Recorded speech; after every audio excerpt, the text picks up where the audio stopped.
Welcome to Elevate, the podcast where we dissect exceptional achievers who are consistently raising the bar personally and professionally to produce extraordinary results in investment real estate and ultimately in their lives.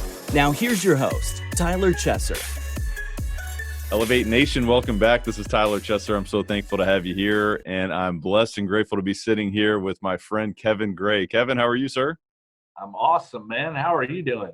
So good. And I'm doing great. You know what?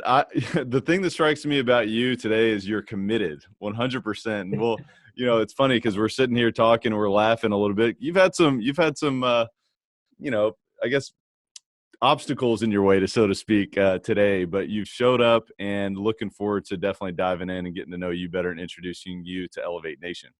Absolutely. Thanks for having me, man. And it's kind of the mantra I'm trying to take into 2020 is kind of whatever it takes. So, we had this on the books and it was like, I'm going to make this podcast. I'm going to make Absolutely. This podcast. So whatever it takes. That's it. I love that. So Elevate Nation, whatever it takes today, we're going to raise that bar. We're going to take it to another level. And I want to welcome you back to the show where our mission is to identify and apply how the best of the best raise the bar personally and professionally to achieve greatness in real estate and beyond.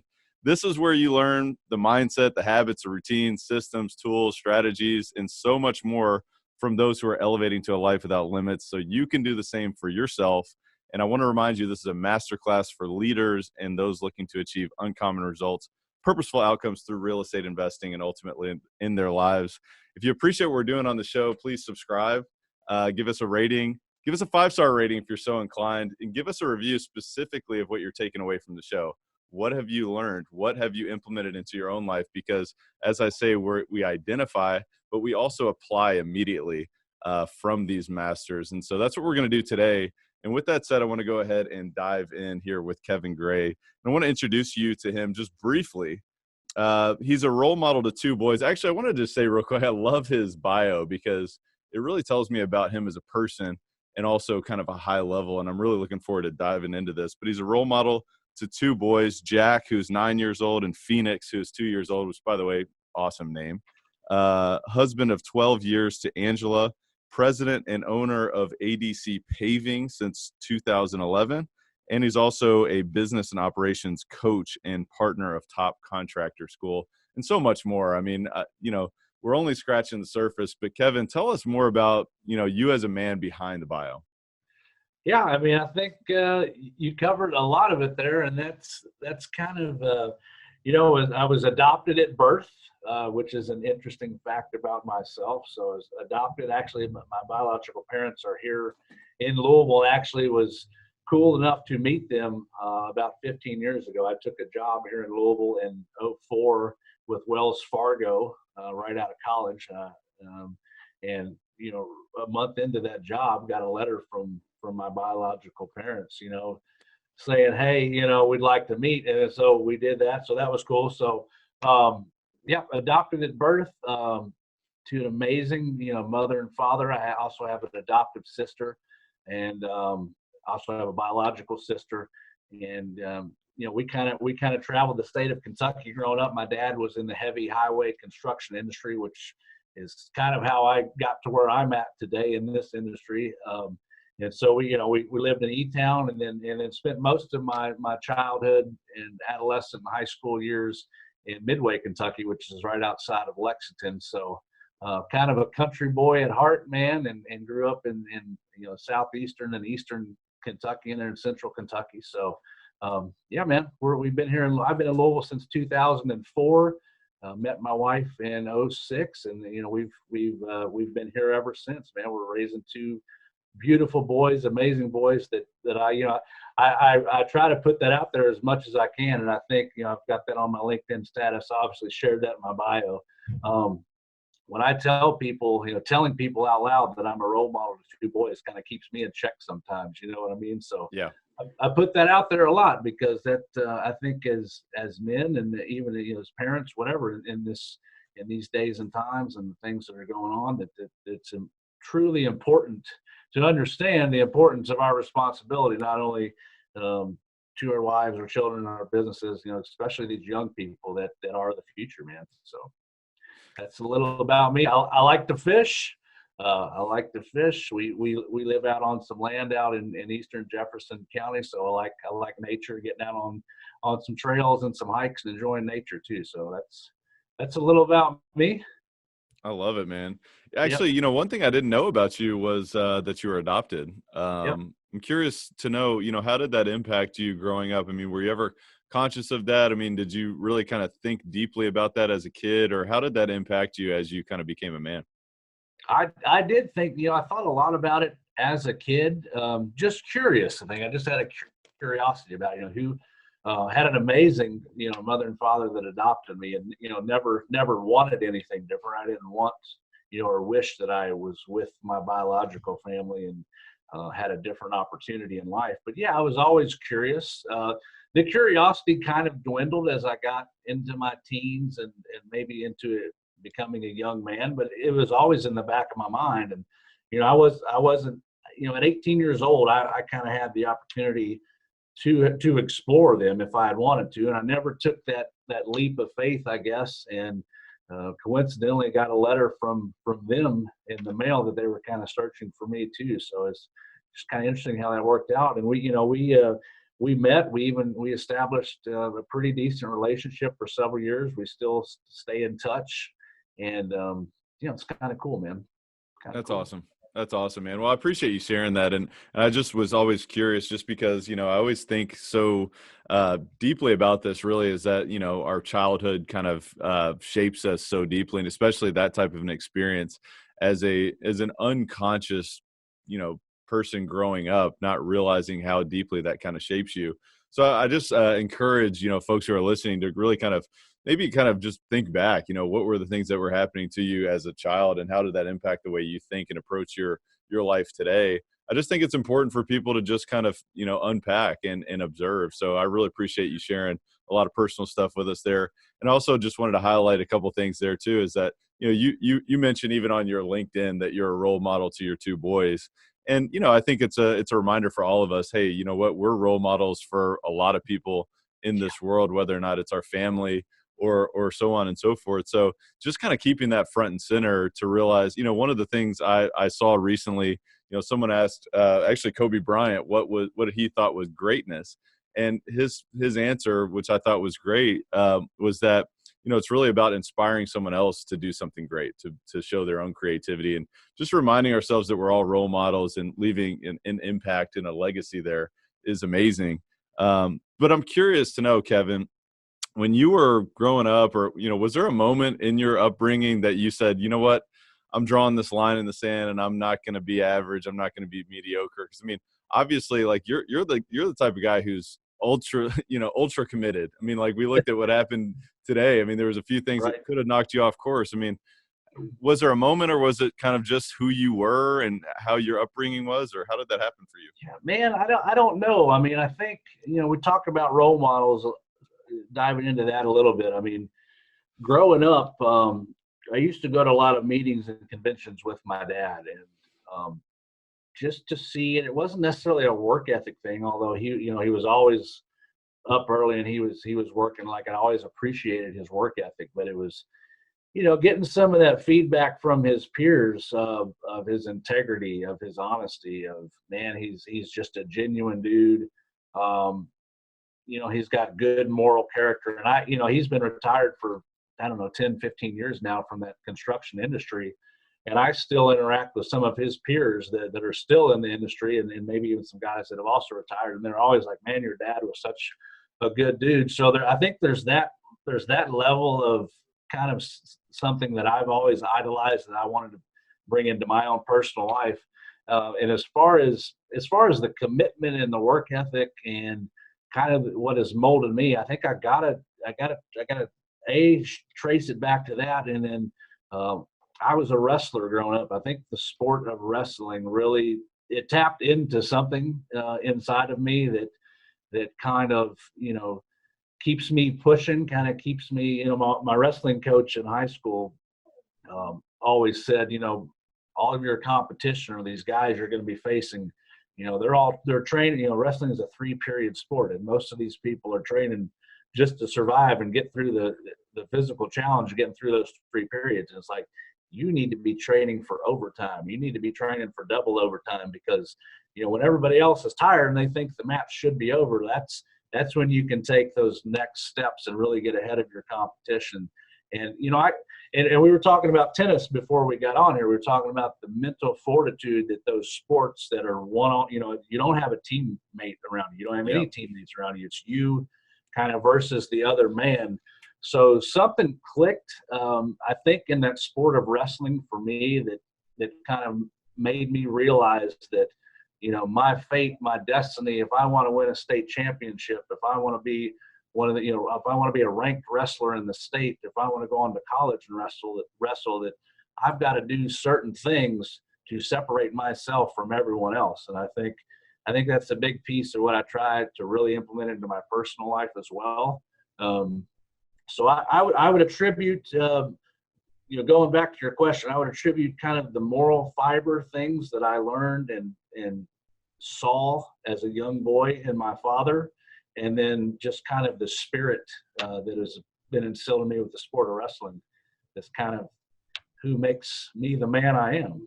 Are you someone who is looking to seriously elevate your life this year? I mean, now, this year, 2020, because I want to let you know that I am currently opening up a few coaching spots for people like you who want to close the gap from where you are to where you want to be. And I want to invite you to visit coachwithtyler.com. Again, that's coachwithtyler.com. I have to tell you, this is not for everyone. This is only for those who are defiantly committed, those who are decisive, those who are coachable, those who are resourceful. They're willing to do whatever it takes. They're willing to sacrifice time, energy, and invest resources into themselves to get to where they want to be, to live life at the highest level, and to elevate to a life without limits, exactly what we talk about on this show. If that is you, I invite you to visit coachwithtyler.com.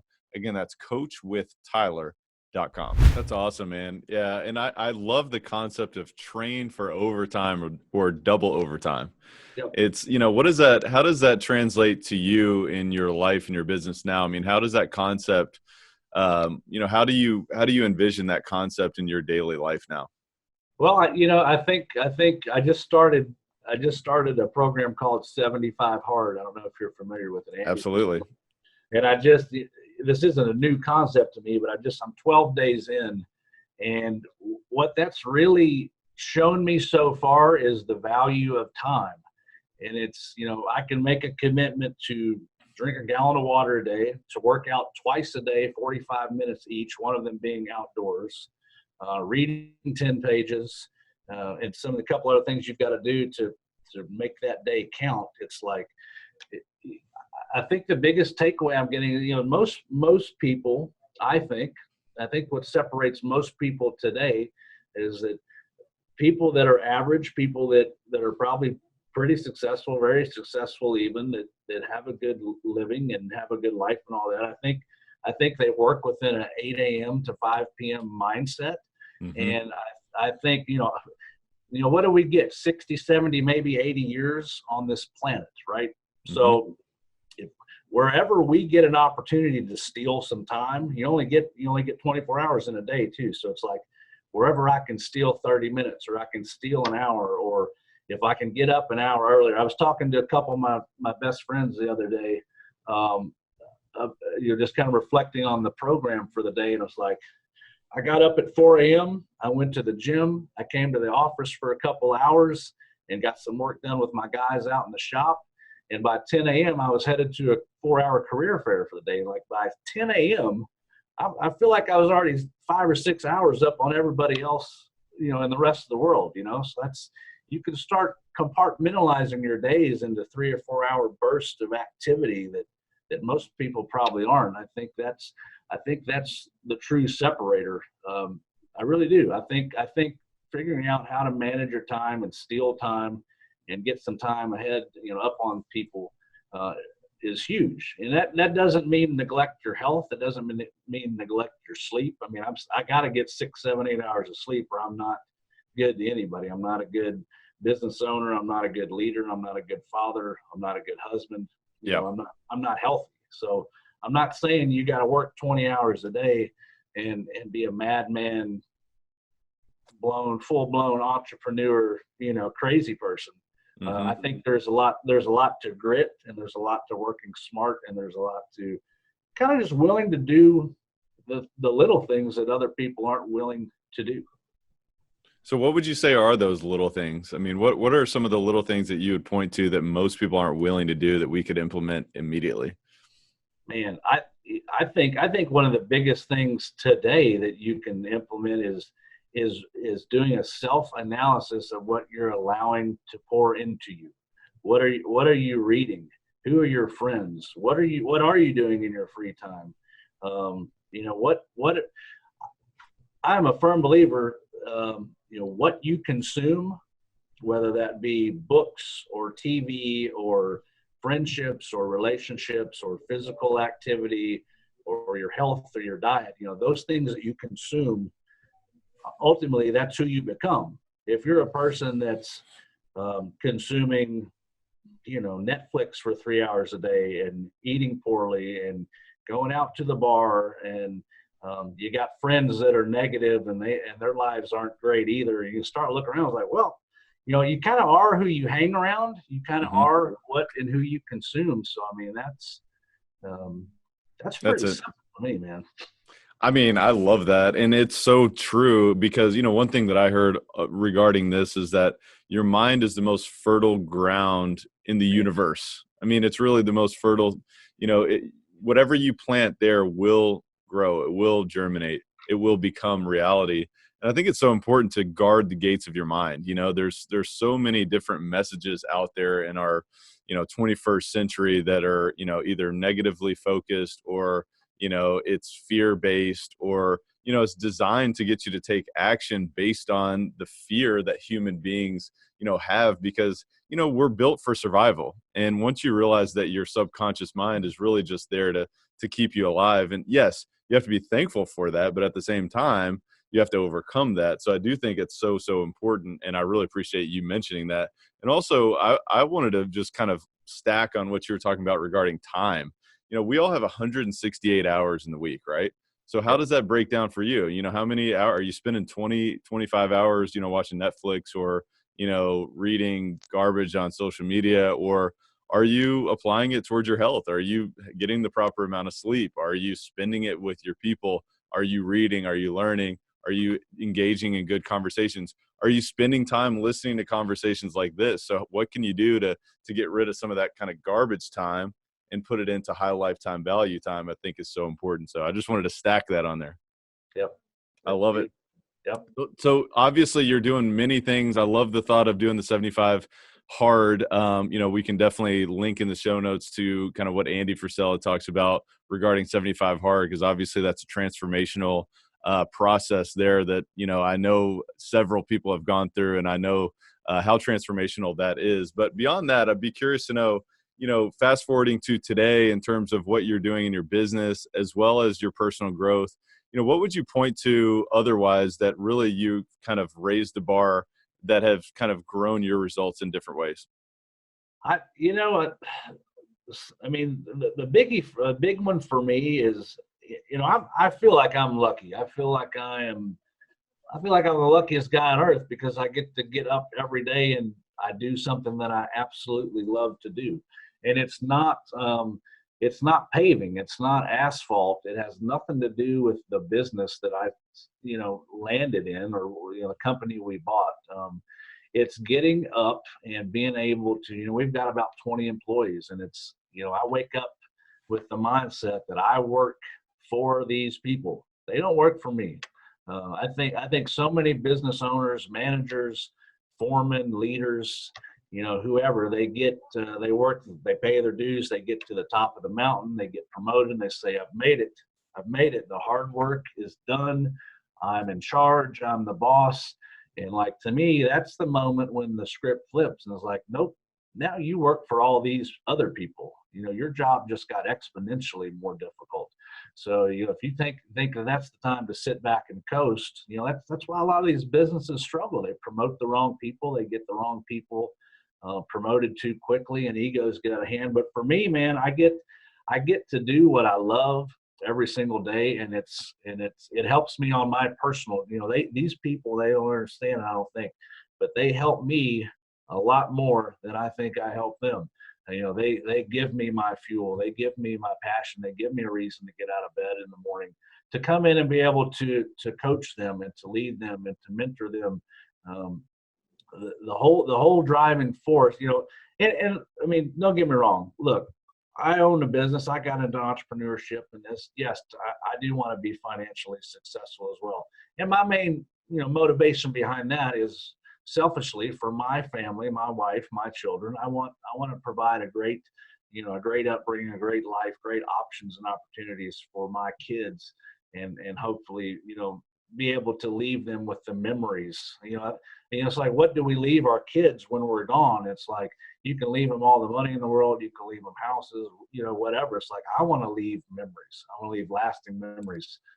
So what gets me out of bed and what keeps me going and motivated is obviously my family, but it's these people that are involved with our company, and seeing their lives change, and seeing us doing better as a team and as a unit, to where we are able to give raises and to bring in, benefits, 401k and health insurance. And, a lot of, the asphalt industry, it's not a glamorous industry. I mean, a lot of these, especially on the labor side of these businesses, have had very poor, not even just financially poor, but just very, hard, upbringings and childhoods, and drugs and addiction and alcoholism, and not great education. I mean, it's been a rampant part of kind of the culture of people that land in these jobs, and to be able to attach on to some of those people and really make a difference in their life, and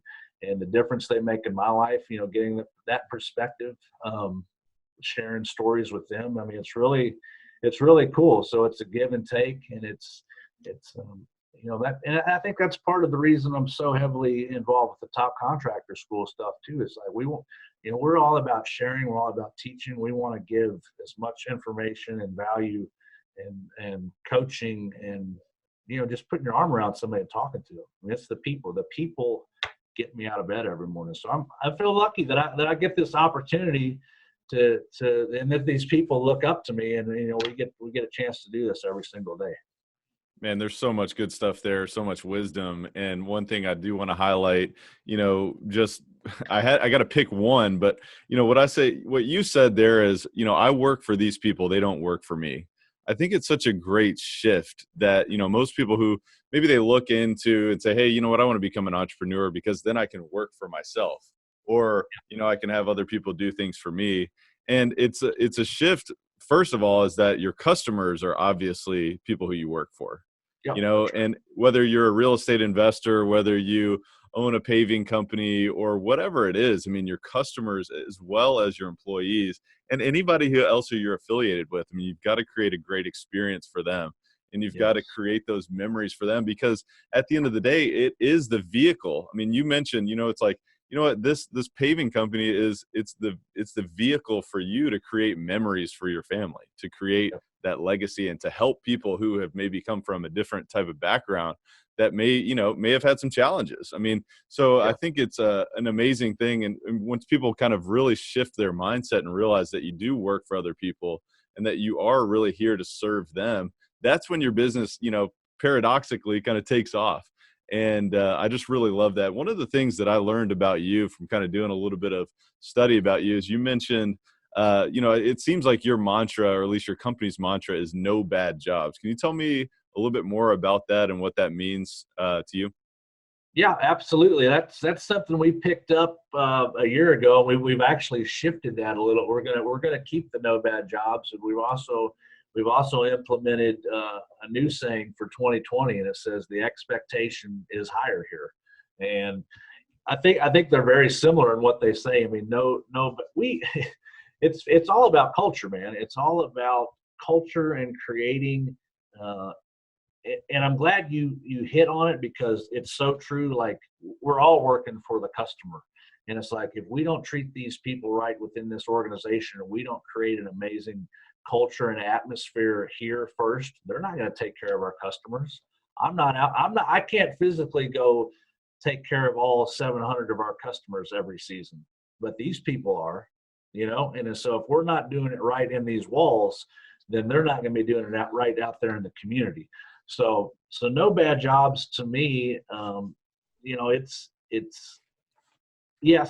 about the quality of the job. It's the quality of the product that we provide. It's the quality of our experience starts when that person calls our office for the first time, and the person that answers the phone here in our building starts that transaction, right? So, it's got to go from the phone to the estimator to the fields. I mean, it's got to go all the way through the process, that experience, and it has to match all the way through, or your branding, who you say you are, your culture means nothing. You can't have a kink in the chain anywhere, or all the hard work kind of goes out the window. So, we want no bad jobs from the moment we answer the phone all the way through the pavement assessment process, to the sales process, to the installation of the product, to the follow-up, to the are you happy.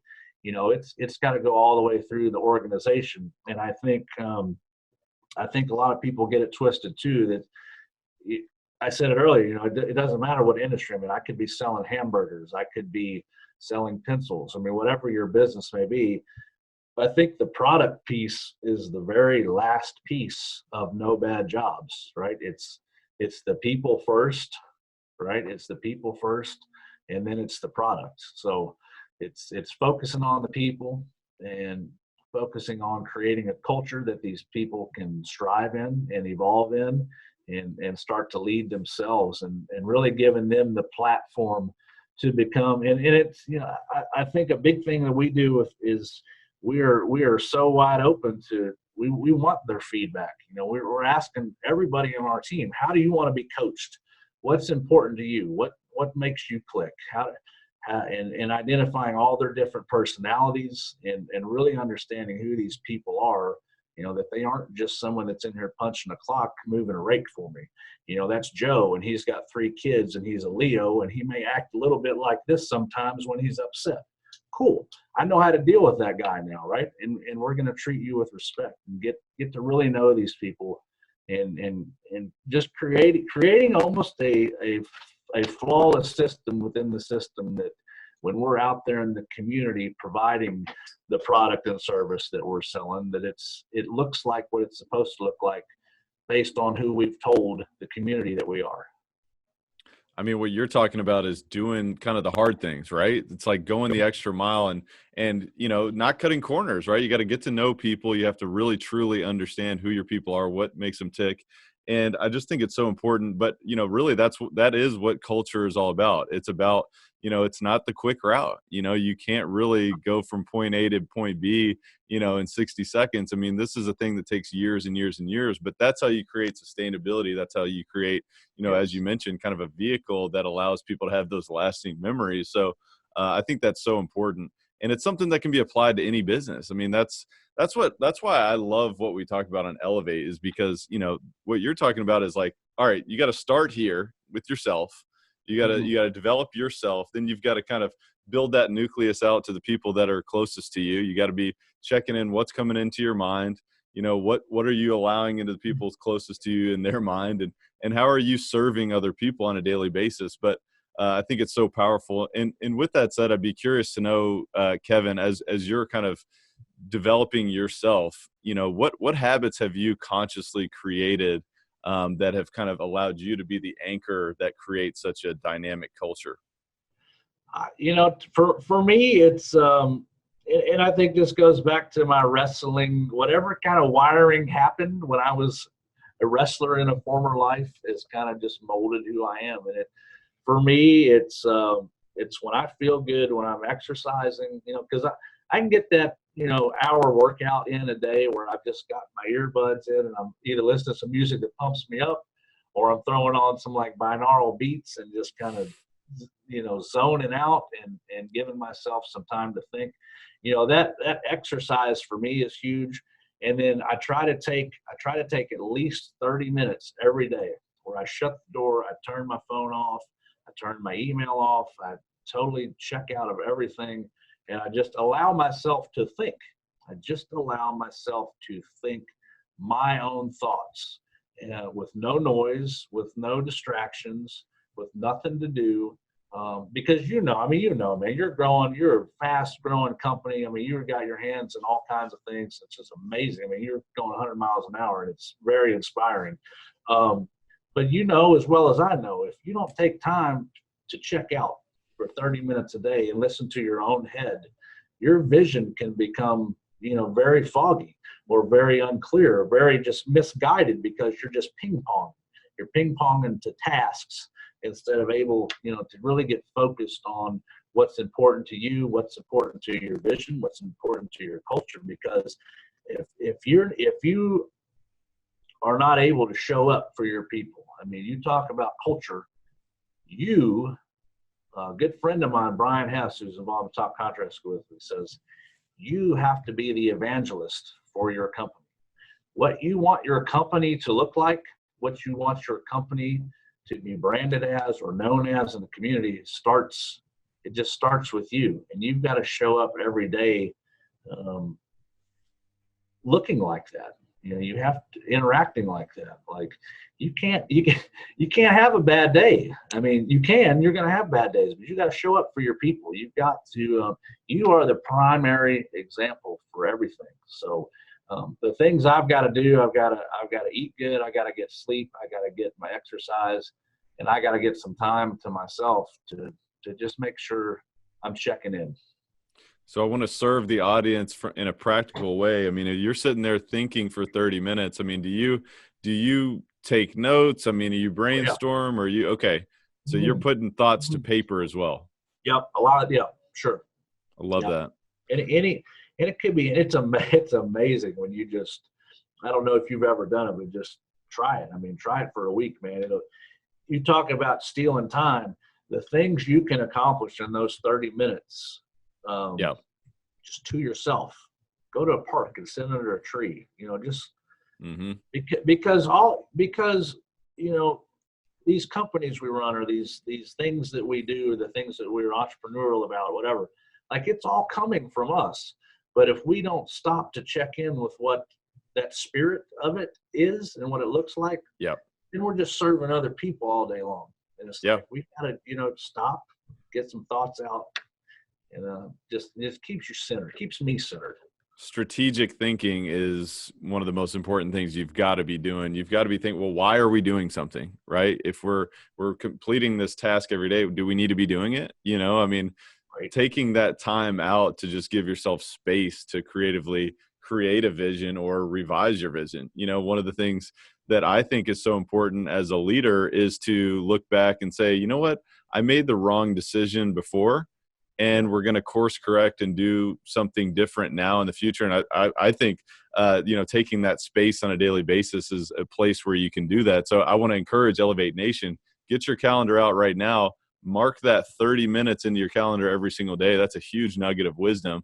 But with that said, Kevin, what is something that you've changed your mind on recently, just out of curiosity? I mean, during this 30 minutes, has there been anything where you've looked back and said, you know what, we did this before, we made this decision, but now it's a time to go in a different direction, and maybe you changed your mind on something? Oh, I do it all the time, man. Like I think I love the term, because people say, you said this too, like culture and owning a business and entrepreneurship. I mean, I think so many people get it twisted that it's a sprint. Like I'm going to be rich tomorrow, or I'm going to, whatever next month. Like, dude, you need what you're thinking today. Like the outcome to that is likely going to be 2, 3, 4, 5 years down the road. So true. So it's a commitment. Sometimes I think you got to slow down to speed up. And taking the word mistake out of your vocabulary. I mean, look, I think there's stuff I do daily that if I look even 3-4 weeks from now, I say I probably would have done that differently. It's having the awareness of the word you just said, and that's course correction. We're all steering this ship, and it's like being out on the ocean, man. There's a rock coming. You might hit it, and then we got to step over here and we got to fix our boat. And the next time we're going to go this way around the rock. So I think, and just having that mindfulness that you're on a journey and you're on a marathon and not a sprint, man, will really, we've been working on we talked about culture a little bit. I mean, we've been working at our culture for, 5 years. And that all started, I was getting mentored by Joe Doherty here in Louisville, who owns Louisville Paving. They're a couple $100 million construction company now. And he said, 10 years ago, our culture was terrible. He said it took us 9 years just to turn the corner with our culture. Now they've got 100 employees. They're probably up to about 200 now, but so it's like, okay, I mean, I'm 4 or 5 years into it, and it's like I'm on pace. I mean, I look back and say, here's who we were in 2011. Here's who we were in 2015. Ooh, look who we were in 2017. That looked pretty great. We're here now. I think if you really tap into this, I don't know that course correction will ever stop until the day you stop. Right? Totally. Yeah. I mean, I read a book years ago called The Slight Edge, and, it's all about those tiny decisions either in your business or in your life that really kind of get you where you want to go. And the compound effect of all those decisions, together is really what gets you there. It either takes you in one direction or the other. But the reason why I brought that up is because he talks about when a plane is flying from New York to LA, 98% of the time it's off course, 98%. And so it's got to go left. It's got to go right. It's got to go north, south, whatever. And it's a great metaphor for everything. I mean, every single day you've got to wake up and you got to show up. I was talking the other day. I was like, we have to show up every single day. We got to plant seeds, now that may germinate, as you mentioned, in 4 to 5 years. The thoughts that you're having now, I love that. The thought that you're having now may not really kind of show up in reality for another 4 to 5 years or even longer sometimes. But just being committed to that long game. And that's what I've become so addicted to personally, is that it is that game. And it's once you see that the right decisions, they do pay off. Sometimes you feel, I don't know about you, but sometimes you get discouraged and it's like, man, we're doing all this hard stuff, man. It's just like, we're going the long way. Do you ever feel like that? Oh, totally, man. I feel like that a lot. I mean, I do, because I think our visions are so grand, and I don't get out of bed for second place. It's like, if I'm going to do this, I'm going to do something that's like, we're going to be the best, and we're going to, whatever that may look. I think I have a picture of what that looks like, but I may always be chasing that, man, and that's cool. That's the process to me. That is the process and the people over the product all day long, like all day long. Like, I don't care anything about asphalt. I'm passionate about it because it's the industry I'm in. But sure.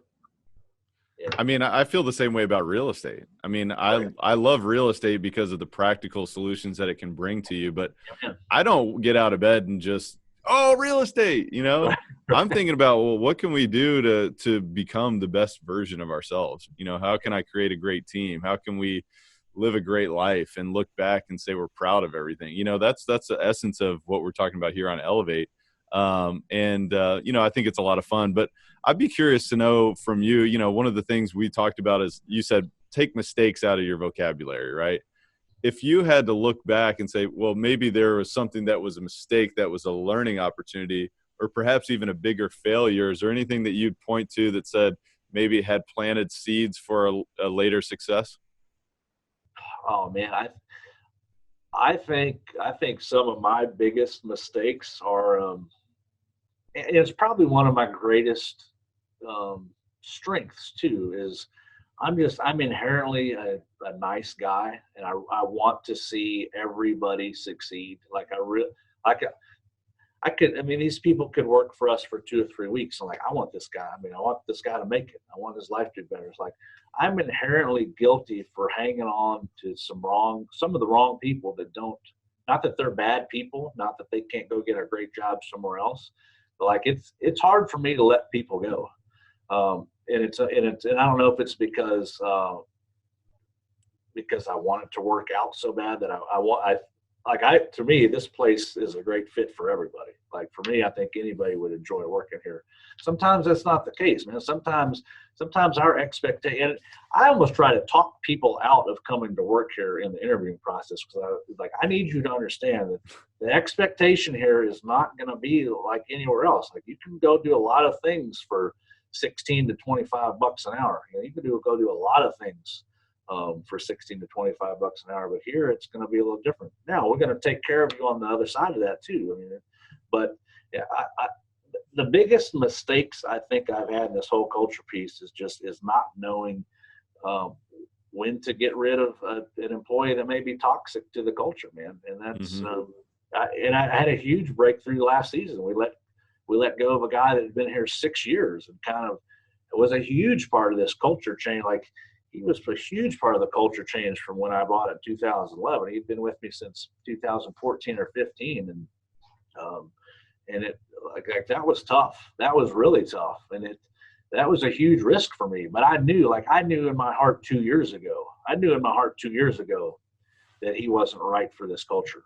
And it took me talk about mistakes. I hung on to a guy for 2 years because I was hoping that something would click, or our communication would get better, or that we would start seeing eye to eye, and it just didn't. So that was something that was a risk that I took that I think really taught me something. Take these risks. If it doesn't feel right, it's probably not right. You know yourself better than anybody else. If it doesn't feel right, man, it's probably not. And I'm not saying just fire people because they had a bad day, but like you get to start getting the suspicion that, man, I don't know. And you've had communication, and you've tried to talk through it, and you've tried to, how do you want to be coached? Because I take responsibility for these people's success too. Like 50% of it's on them, 50% of that's on me. So have I done everything in my power to make this work? And I think that's where I mistake sometimes is sometimes I'll give more than that 50%, which is cool because I'm here for these people. Like, don't get me wrong. Like, I'm really trying to make it work, but sometimes you just wait too long. Yeah, it is really important to remember that, it is certainly, as long as you've trained your people properly, they know your expectations, you've communicated. I love the question of how do you want to be coached? I mean, that's because everybody's different, right? You can't assume that, hey, my leadership style fits every single person on the planet. It doesn't. Everybody's different. Some people are introverts, some people are extroverts, some people are driven by recognition, some people are driven by more purely financial or whatever it may be. So I think it's a really important reminder. And then also, I feel like you're speaking directly to me because it's like, I know there's decisions in my business that in my gut, I know I need to make, and I've known for a while that I need to make. And I think everybody listening to this knows what those decisions are. So, spend your 30 minutes and putting those out on paper and strategize, face the brutal facts. That's one of the things I talk about a lot is like, what is the bad news? I want to know it now, and let's face it and strategize. Because I don't know about you, but in my business, when things go quiet, that's when I can feel the bad news, and I just want to know it so I can get rid of it. Does that ever happen to you? Oh, for sure, man. Yeah, absolutely. You got it. And you're right. That's where that 30 minutes comes in, man. That's where you can be like, you feel it. You feel it. Especially if you've been doing this a few years. Like, look, I've been, almost 10 years into this. I'm not saying I'm a whiz or master, man. I still got a lot to learn, man. I'm in no way an expert in what I do. As good as I think we do what we do, I am in no way an expert at what I do. So it's like, you got to check in and trust your gut, because if your gut's different than my gut's different than your gut, Tyler. So what? That's Absolutely. My gut. This is my business. This is my vision, and that's cool, So that's you just got to trust yourself. You've put yourself in the position to make hard decisions, and that's another decision in itself. You're like, you want to work, you want all this responsibility. This comes with it, Absolutely. So with all that said, I mean, obviously throughout this journey, you've got to be humble because the learning never stops. And the day that you think, oh, well, I've got all the answers, that's when you start to really make huge mistakes. and really start to have those real failures. So I think it's important to realize that, every single day you got to show up and be humble that, you don't have all the answers, but you'll get better. How can you get 1% better today? But I'd be curious to know about you specifically, Kevin, what's the most worthwhile investment that you've made either in yourself or in your life that's made a big difference in your results? Oh man. I don't think it's a financial investment. What's really helped me the last couple of years, and I think it all starts again. I think this all goes back to pouring into yourself. What feels good, or what's going to give you the best chance to succeed. If you're pouring in all the right things, I think the universe finds a way of putting you in proximity of other people or situations or circumstances. The biggest thing that I've invested in probably in the last couple of years are the people within my circle, and it's tapping into I've probably got 4 or 5 people that I would say are in my circle. It's my wife, it's Cindy Hoover here, who is our VP of operations. It's my best friends, Brian Hess, Judd Burton, and a guy named Keith Calloway, who those 3 guys are in the paving industry. And it's creating and finding that circle. You got to have your eyes open to kind of look for that circle, and then I think the universe will repay you. And putting people, I didn't know 3 of those people in my circle 2 years ago, and now they're some of my best friends in the whole world. I'd do anything for them. So that investment into, and the way that circle works is like, those guys are my role models now, and they could probably say the same thing about me. And it's not because I'm so special or those so special or what have you, but we've each got certain qualities that we see in each other that we want to be more like. It's like, so they inspire me, you motivate me, you push me. I want to be more like this, and they in turn are wanting to be more like these qualities of mine. So it's really it really is humbling. It's really cool to get around the right kind of people that are really in your corner and investing in those relationships. That's been huge, and getting around people with similar visions, similar goals, and most importantly to me is similar morals, ethics, and blueprints. There's people out there with all kinds of different blueprints and ways that they operate, but getting around and tapped into the right people with the same kind of energy, man, is exponentially can get you to the next level. That's awesome, man. Quicker than you can do it on your own, I'll tell you that. I love that. I'd be curious to know, how would you suggest the listeners implement maybe a system or an intentional act of creating their circle more intentionally? Is there anything that you would suggest?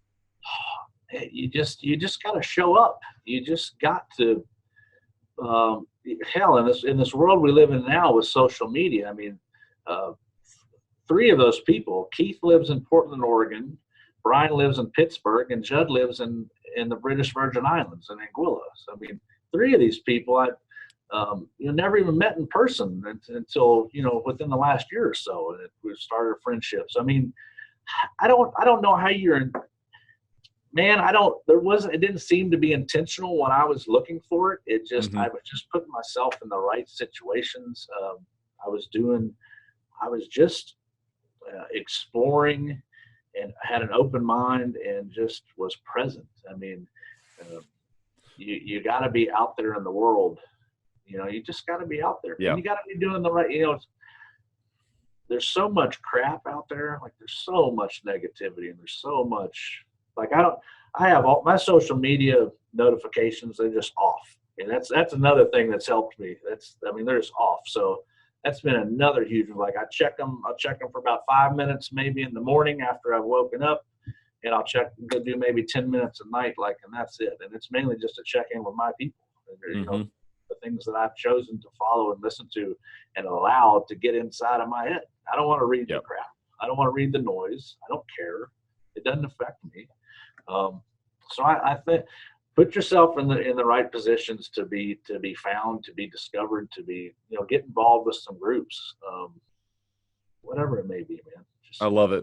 I love it. Well, there's a ton of wisdom there. And I just, the reason, one of the reasons why I love the podcast so much is because what you just did was you planted the seeds in the minds of our listeners to realize that there is a greater opportunity for a more impactful circle for you to surround yourself with. You do have that opportunity. So let your mind go to work, let your subconscious mind do the heavy lifting now. Meditate on this thought, write it down. Hey, you know what? I just want to improve my circle. You may not know the answers to that right now, but it's going to go to work, and it may take years. I mean, it may take 5 years, it may take 10 years for this seed to really germinate, but I think it's inspiring and it's exciting at the same time. I want to talk about goals a little bit. I'd be curious to know, over the past couple of years or so, what's a goal that you've been really proud of accomplishing? Oh, man. A goal, I think we just talked about. I mean, a big one for me was, I don't know if I'll call them goals, but I'll call them, kind of milestones, I guess, in my, at least in my business life was one of them was letting that guy go. And then we also just, last June was, we hired, I've got this vision for our company. I mean, I'm looking to hopefully double up our business within the next year or two. I think we've got all the pieces in place and the equipment and things like that. I mean, I hired a guy that I probably shouldn't have hired because I don't know that we were financially ready to do it. But I had that quiet time myself. I was like, all right, we want to take our business to this next level. We want to elevate our business, like you say. And it's like sometimes in those quiet times, you've got to make hard decisions. You've got to make a hire that, man, I don't know if I can afford this guy. I don't know that we're financially ready for this investment in our company, but damn it, we're going to figure it out because I know it's right. I know it's what we need. I know it's a key piece to where we're going. So I think just a big goal for me has been exploring risk, not foolish risk, not just like, oh, I'm going to go put, whatever. I'm not, I'm talking about calculated risk, but just having the courage and trusting yourself enough and having enough confidence in yourself to know what you need to do to get to where you're going. That's huge. Yeah. And I really like the thought of, milestones being really kind of the thought there, in a difference than goals in some way. And even kind of, as you mentioned, maybe even getting rid of a team member that wasn't a fit for the culture was a milestone. And for you, it was like, I finally had the courage to make a tough decision. As a nice person, you didn't want to get rid of that person, but looking back, it allows you to grow as a leader and trust your gut, trust your intuition better. And then also making challenging decisions to say, man, I'm not ready to make this investment, but I know we need to. And it always seems like, at least from my perspective and those that I respect, it's like you've got to kind of take those leaps of faith and be committed and be willing to just show up and make the hard decisions and show up every single day. So I really appreciate you saying that. What else are you working towards right now? I mean, what's inspiring you today? What's inspiring me right now is a 75 hard. I can tell you that. I'm on day 12, and what inspired me to do that. It sounds like you've spoken with some guys and gals that have gone through it, and it's like I got two of my close friends saying it will change your life. It's like, well, come on, man, we're just exercising. It's just one more workout a day, right? Like, but it's just 12 days in. Like it's tapping something into my spiritual, into my mental. It's well beyond a physical check-in, man. It's pretty eye-opening, and I'm not here trying to promote it or anything, but no, I think the biggest thing for me again is it's helping me understand the value of time, and it's helping me understand it's going back to what I tapped into when I was a wrestler. That's just discipline, I've found myself making a lot fewer excuses the last 12 days than I did the 12 days before. I mean, whatever it may be, it's like, man, I don't feel like doing that. It's like a 7-minute task. It's like, man, I'll do it tomorrow. Like right now, at least so far, 12 days in, like there's no, I'll get to that tomorrow. It's like, all right, I'm here, let's knock it out and it'll be over with. So it's it's been pretty eye-opening, man. Hopefully, you know, as I continue on this journey that I can, and I'm not just doing this for myself. Yeah, it'll be cool to get through it, but I'm always looking for ways to be a better version of myself for my spouse, for my kids, and for my people. Like, that's it, man. That's all I care about. Like, I'll be fine. I'll figure it out. I'll survive. But like, if I can be a better version and the best version of myself for the other people that rely on me, that look up to me, that I provide for, or whatever, then that's what makes me go, man. I mean, one of the questions I was going to ask you is, why is personal growth so important to you? I think you just answered it. But what would you say to others? You know, there's a lot of people out there. In fact, there's millions and millions of people out there who say, guys, can we just talk about real estate? Can we talk about organization charts? Can we talk about, you know, management techniques? You know, what would you say to those folks about personal growth and how that impacts your life and how that may be able to impact their life?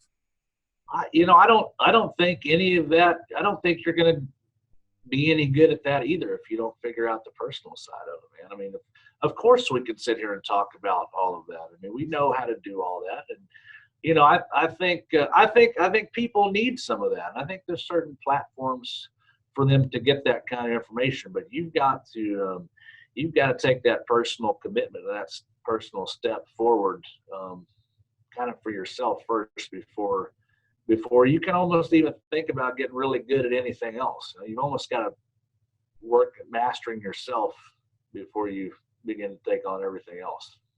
Couldn't have said it better myself. You got to fill up your own cup before you can fill up someone else's. And, you know, you're not going to be able to do that. If you truly care about other people, you can't do it. So I really appreciate that and totally agree. So I want to transition into our rapid fire section. We call it the Rare Air Questionnaire. You just scaled Mount Everest. You looked across the valley. There's a bigger Mount Everest that's coming, you know, and you're inspired, you're growing. But, you know, most people, they said, you know what, I want to talk about the organizational chart. I don't want to talk about personal growth. I don't care. You know, my legs are tired. I'm good. But you are committed, and I'd love to know a few things from you. If you had to point to 2 or 3 of the most impactful books that you've ever read, what would those be and why? Oh, man. I think I'll go chronologically here. And there's 2 that stick out to me within the last, 12 years of my life. One I read about 12 years ago. My father-in-law gave me Rich Dad, Poor Dad. Yep. Which I'm sure it's a very popular book. It's about, you know, being the working dad, you know, you work for someone else, or being the entrepreneur dad who kind of works for himself. And it was, you know, I'm a typical go to high school, get good grades. You got to go to college to get a good job. Kind of upbringing. Went to private Catholic college. Got a great education. Got a great job with Wells Fargo right out of college. Had a job with the Kentucky Masonry Institute as their executive director right after that, before I bought this company. But he gave me that book. I don't know. It was 2007, 8, 9. Maybe we bought this company in 2011. I thought I'd always kind of wanted to be an entrepreneur, do something on my own. Like, I kind of just had that inside of me. But like, really reading that book was like, yeah, that was a turning point that like really got me focused on shifting from, you know, corporate America job kind of path, which I would probably may still be on. I mean, I don't know if I wouldn't have read that book. And then one I just read, I don't know, maybe a year and a half ago, was Can't Hurt Me, David Goggins.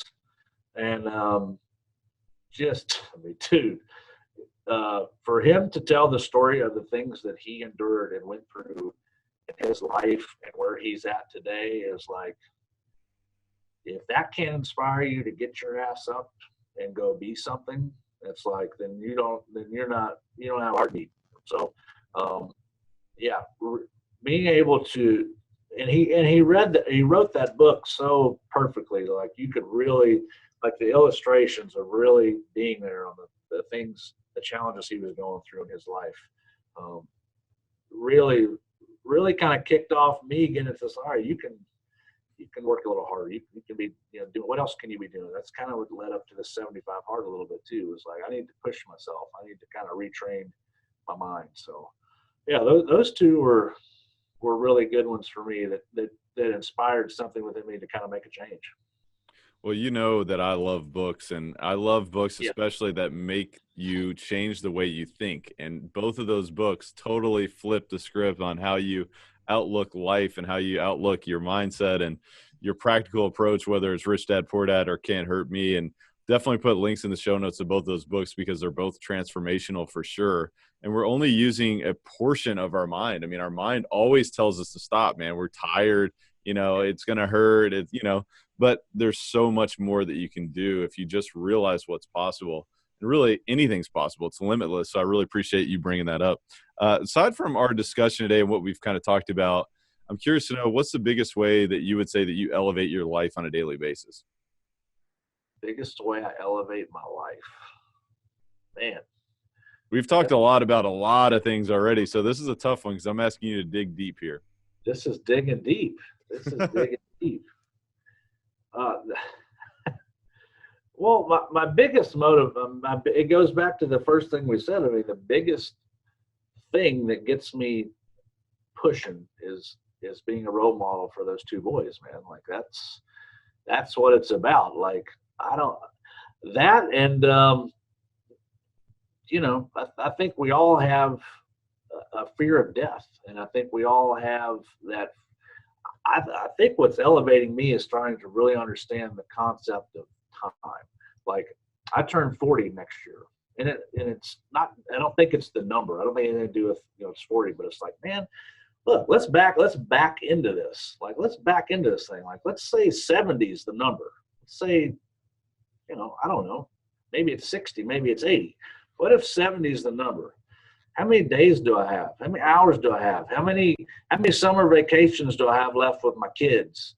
How many more birthdays do I have to celebrate with my wife? And it's like, you can really start, backing into some of that. It's like, when I go, I don't care about how much money. I don't care about any of that recognition. I want people to say he was a great person. He cared. He gave back. He was a coach. He was someone to listen to and talk to, inspire.